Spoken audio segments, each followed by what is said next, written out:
प्रिय विद्यार्थियों, स्वागत आपका श्री श्याम स्कूल भादरा के यूट्यूब चैनल पर। देखिए, हम बात कर रहे हैं +1 ज्योग्राफी से संबंधित।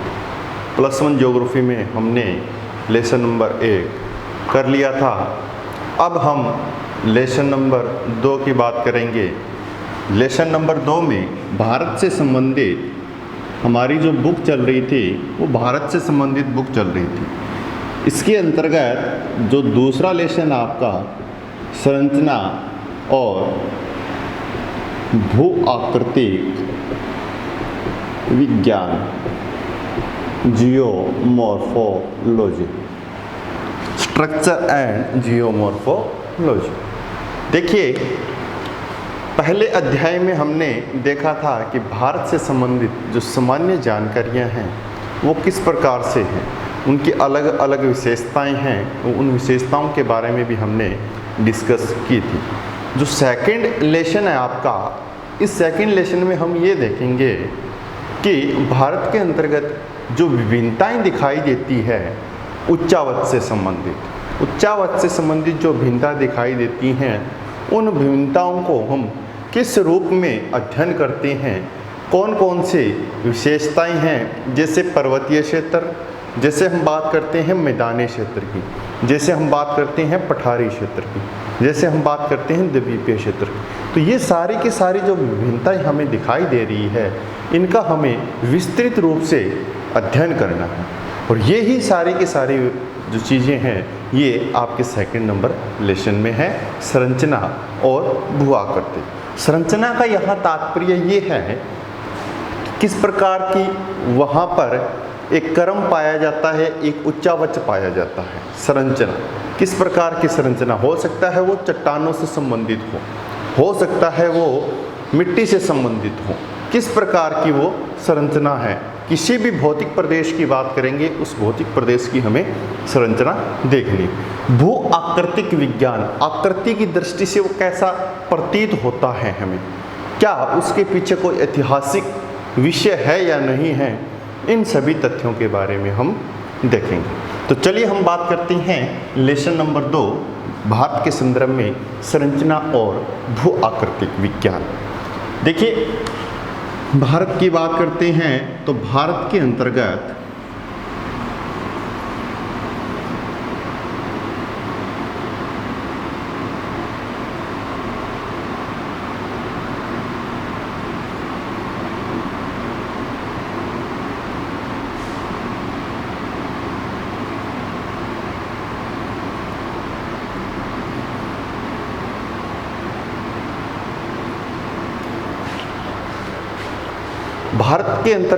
हम देख रहे हैं कि जिस प्रकार से पर्वतीय क्षेत्र, पठारी क्षेत्र, द्वीपीय क्षेत्र हमें दिखाई दे रही हैं, उन्हीं भागों को हमें यहाँ विस्तृत रूप से देखना है। तो जो हम बात करते हैं संरचना व सेल समूह के आधार पर, संरचना व सेल समूह के आधार पर भारत में कितने भूभाग पाए जाते हैं, आकृति की दृष्टि से कह सकते हैं। सेल समूह का मतलब यहाँ ये है कि जो चट्टानें पाई जाती हैं, उन चट्टानों को देखते हुए या उन चट्टानों की समानता को देखते हुए हम ये बताएंगे कि ये एक एकल प्रदेश है। इसके बाद में जो चट्टान समूह दूसरा आता है तो हम ये कहेंगे कि ये एक प्रदेश अलग है। तो इस प्रकार से उन चट्टानों को देखते हुए, उनकी आकृति को देखते हुए 3 भूभागों में हम भारत को विभाजित करते हैं। पहला भूभाग है प्रायद्वीपीय भूखंड, दूसरा है हिमालय पर्वतीय क्षेत्र, और इसके साथ साथ में प्रायद्वीपीय भूखंड की जो अतिरिक्त पर्वत श्रेणी है उसकी बात करेंगे। ठीक है। फिर लास्ट है सिंधु गंगा ब्रह्मपुत्र का मैदान।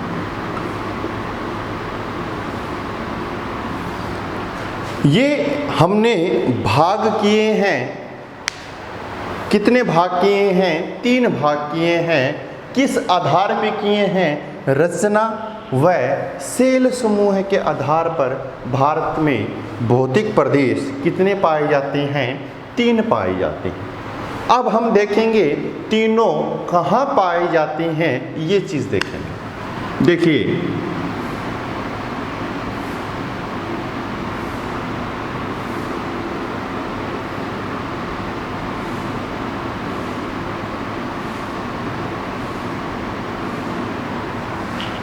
मैंने कुछ मैप में ड्रॉ किया है। देखिए, ये डॉट डॉट लाइन है, इससे ऊपर का जो क्षेत्र है, ये जो स्पेस आपको दिखाई दे रहा है, ये हम किस रूप में पढ़ते हैं?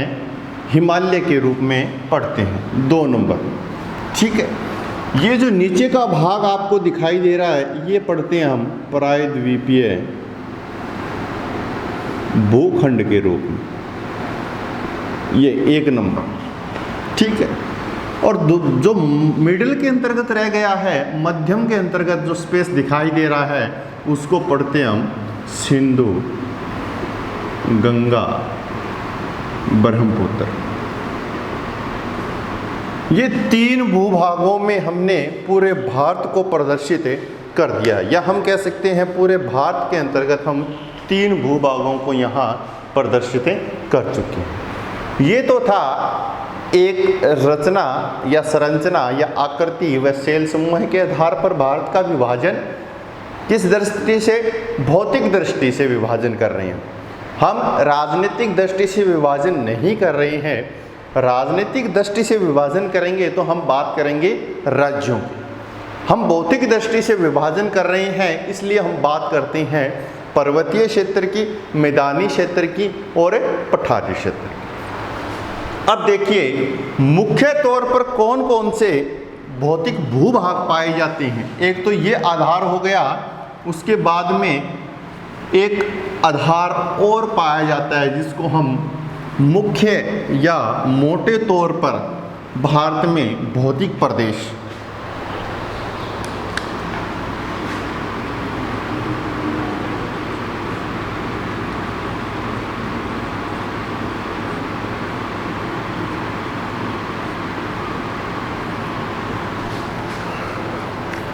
अब आप सोच रहे होंगे ये भौतिक प्रदेश क्या होता है? Physical reason. फिजिकल रीजन के अंतर्गत हम उसके अंतर्गत हम ये चीज़ देखेंगे कि इसकी संरचना और इसकी संरचना की विशेषताएं क्या क्या हैं, वहाँ का उच्चावच कैसा है, वहाँ का ढाल कैसा है, वहाँ की आकृति कैसी है, वहाँ की चट्टानें कैसी हैं, वहाँ की मिट्टी कैसी है, वहाँ पर कौन कौन सी विशेषताएं पाई जाती हैं। अगर हम इन तथ्यों के बारे में अध्ययन कर रहे हैं तो हम उस प्रदेश का भौतिक अध्ययन कर रहे हैं, तो हम कह सकते हैं वो एक भौतिक प्रदेश है। ठीक है। इसी प्रकार से मुख्य रूप से भारत को कितने भौतिक प्रदेशों में बांटा गया है? 6 भौतिक प्रदेश हैं। देखिए, उत्तरी पर्वतीय माला, इसका सीधा सा तात्पर्य किससे लिया गया है? हिमालयी क्षेत्र से। दूसरे की बात करते हैं हम, उत्तर का विशाल मैदान, इसका सीधा सा तात्पर्य सिंधु गंगा ब्रह्मपुत्र, इससे ले गए। तीसरा प्रायद्वीपीय भूखंड। ठीक है, ये आपका नीचे वाला पार्ट। अब देखिए, अब शेष क्या रह जाता है? मैं यहाँ एक डिवाइडेशन और करता हूँ इस प्रकार से। मैंने ये चापानुमा आकृति यहाँ पर ड्रॉ किए हैं। तो ये जो प्रदेश है, ये छोटा सा प्रदेश है, ये मरुस्थलीय प्रदेश है। और कौन सा? थार का मरुस्थल। ठीक है। अब देखिए, ये प्रदेश हो गया पर्वतीय, ये प्रदेश हो गया मैदानी, और ये प्रदेश हो गया पठारी। और उसके बाद में एक प्रदेश हमें दिखाई दिया है मरुस्थलीय। पांचवें की बात करते हैं, द्वीप समूह है। और ये द्वीप समूह कहाँ पर हैं? ये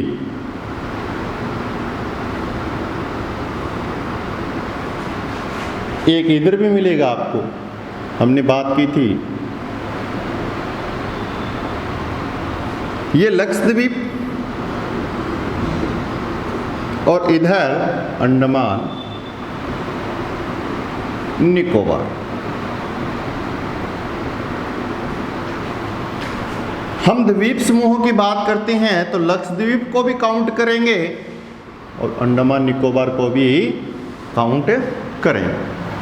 अब एक प्रदेश और रह गया है, वो प्रदेश है, देखिए मैंने यहाँ पर जो ट्रायंगल बनाया है, त्रिभुज बनाया है, इसके समीप का क्षेत्र मैंने छोड़ दिया है, इसके बिल्कुल समीप का क्षेत्र मैंने छोड़ दिया है, स्पेस दिखाई दे रहा आपको। और इसके इस मुख्य भूमि के समीप आपको क्या दिखाई देगा?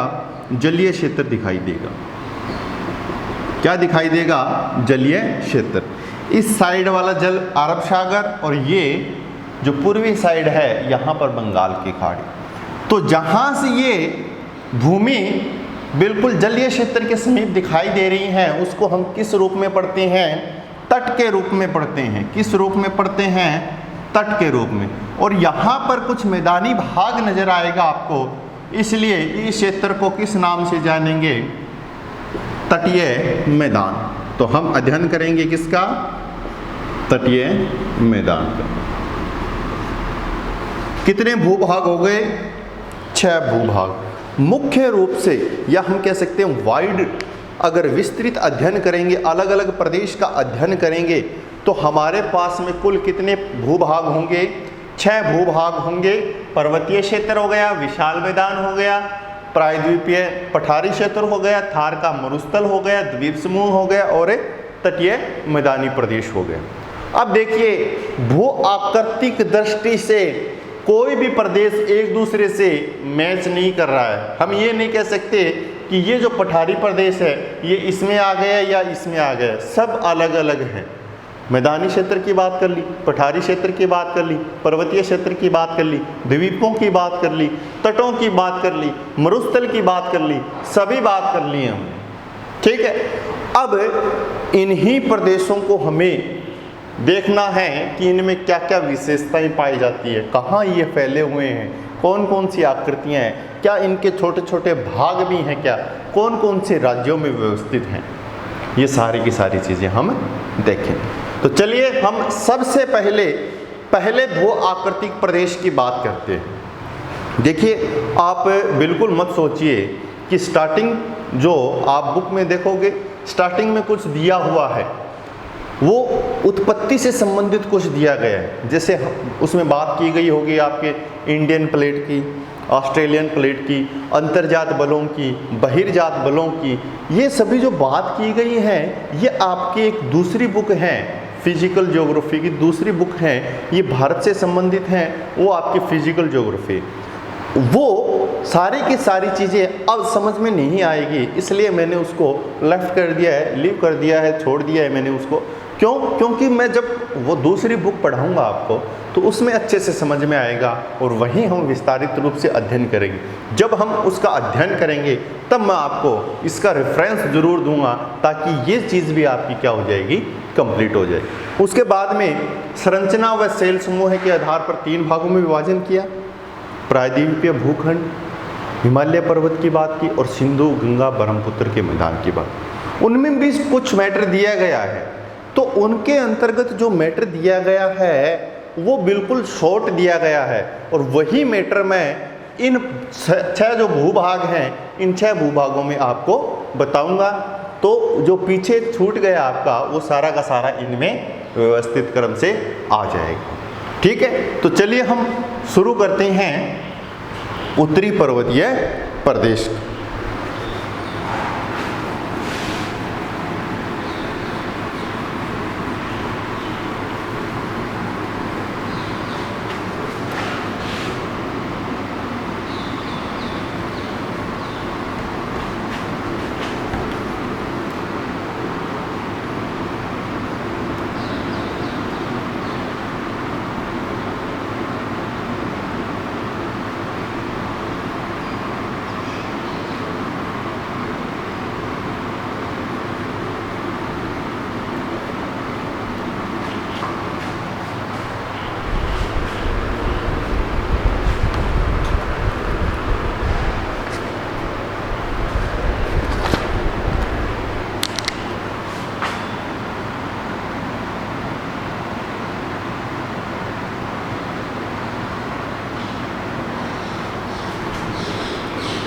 पहला भूआकृतिक प्रदेश उत्तर तथा उत्तर पूर्वी हिमालय।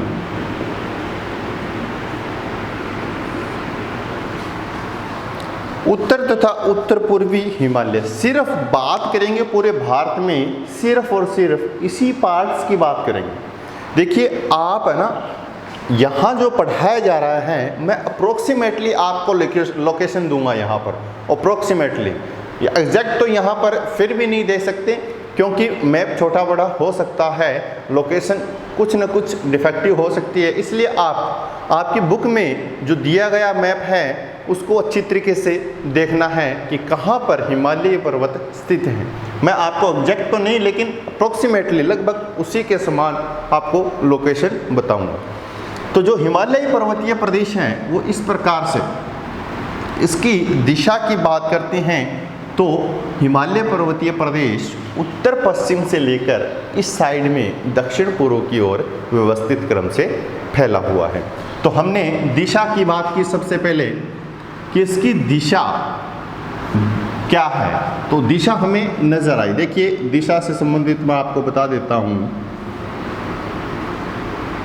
ये उत्तर दक्षिण पूर्व पश्चिम। अब जो दो दिशाएं एक साथ में आती है वो कैसे आती है, देखिए एक मैंने ये दिशा लिख दी, दूसरी मैंने ये लिख दी। अब इस एरिया को किस नाम से जानोगी, इधर एन है एन लिख दिया, इस साइड में ई है तो ई लिख दिया, ये एक साइड आ गई। नीचे देखिए एस है एस लिख दिया, इस साइड में डब्ल्यू है डब्ल्यू लिख दिया। इन दोनों के मध्य है तो दोनों का नाम रख दिया, दोनों को क्या किया है, नाराज नहीं किया है, दोनों को खुश किया है तो दोनों के नाम लिख दिए। फिर इस साइड की बात करेंगे ई और एस के मध्य तो एस ई, और इस साइड की बात करेंगे तो एन और डब्ल्यू के मध्य है एन डब्ल्यू। अब चार दिशाओं से चार और दिशाएं क्रिएट हो गई हैं, तो इस क्षेत्र को बोलेंगे उत्तर पूर्वी क्षेत्र, ये उत्तर पश्चिमी क्षेत्र, ये दक्षिणी पश्चिमी क्षेत्र और ये हो गया दक्षिण पूर्वी क्षेत्र। तो जो हिमालय पर्वत हैं वो कुछ इस प्रकार से नजर आ रहा है, इस प्रकार से। तो ये देखिए एन डब्ल्यू उत्तर पूर्व से किस साइड में, दक्षिण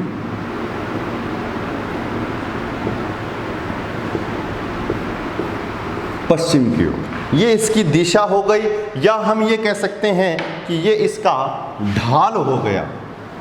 ढाल कह सकते हैं, दिशा कह सकते हैं। अब देखिए ये जो दिशाएं हैं, यहाँ पर ये सिक्किम है, ये जो पार्ट आपको दिखाई दे रहा है ऊपर उठा हुआ, ये सिक्किम का पार्ट है, इसी के समीप दार्जिलिंग भी है, सिक्किम और दार्जिलिंग। इस क्षेत्र में आप देखोगे तो आपको पूर्व से पश्चिम इसकी दिशा और ढाल, पर्वत श्रेणी की जो दिशा है या ढाल है वो कैसा दिखाई देगा इस क्षेत्र में। उत्तरी क्षेत्र की बात नहीं कर रहा, इस क्षेत्र में पूर्व से पश्चिम। फिर यहाँ पर कुछ पहाड़ी क्षेत्र देखने को मिलता है, ये नागालैंड मणिपुर और नीचे मिजोरम, ये राज्यों के नाम हैं। इनमें भी कुछ पर्वतीय क्षेत्र देखने को मिलता है इस प्रकार से ये। तो इनका क्रम कैसा हो गया, उत्तर से दक्षिण। ऊपर से नीचे पहाड़ियां मिल रही हैं इस क्षेत्र में, मणिपुर, मिजोरम, नागालैंड के क्षेत्र में, तो वहां पर पर्वतीय क्षेत्र का या हिमालयी क्षेत्र का ढाल कैसा होगा, उत्तर से दक्षिण। तो ये हमने दिशा से संबंधित बात की है। फिर हम बात कर रहे हैं कि ये कहां से कहां तक फैला हुआ है। दिशा की बात कर ली हमने,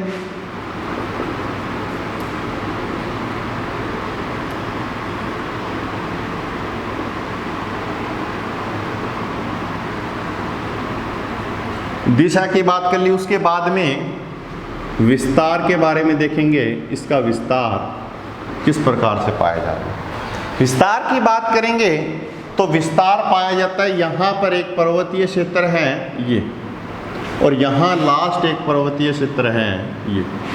इस क्षेत्र को हम जानते हैं नंगा पर्वत के नाम से, और ये क्षेत्र जाना जाता है नमचा बरुआ। दो पर्वतीय क्षेत्र हैं।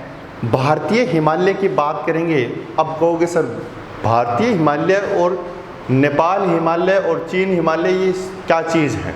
तो देखिए, हम सिर्फ अध्ययन कर रहे हैं भारत का अध्ययन कर रहे हैं, इसलिए हम भारत के अंतर्गत जो हिमालय हैं सिर्फ उसी की बात करेंगे। याद रखना, भौतिक प्रदेश वो होते हैं जिनको एक सीमाबद्ध क्षेत्र में हम बांध नहीं सकते हैं। हम ये नहीं कह सकते हैं कि वो सिर्फ महाराष्ट्र के क्षेत्र में है, वो सिर्फ जम्मू के क्षेत्र में है, किसी एक राज्य में हम उसको कंजेस्टिव नहीं कर सकते हैं। तो ठीक है, ये हो गया इसका विस्तार। जम्मू कश्मीर में नंगा पर्वत से लेकर अरुणाचल प्रदेश में नमचा बरुआ तक।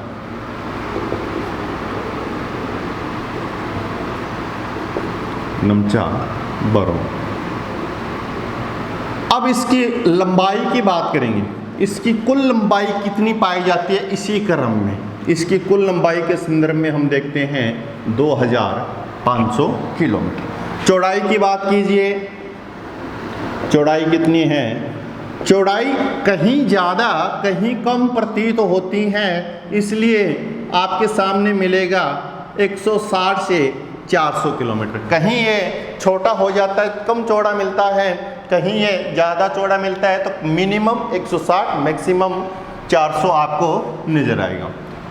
और ये पूरे भारत के क्षेत्रफल में कितने क्षेत्रफल पर फैला हुआ है, तो देखिए कितने क्षेत्रफल पर है, 5 लाख वर्ग किलोमीटर के क्षेत्र में फैला हुआ है हिमालयी पर्वतीय क्षेत्र। तो कुछ हमने आधार देखा है सेकंड नंबर लेसन में भारत की संरचना और भू आकृति विज्ञान के दौरान।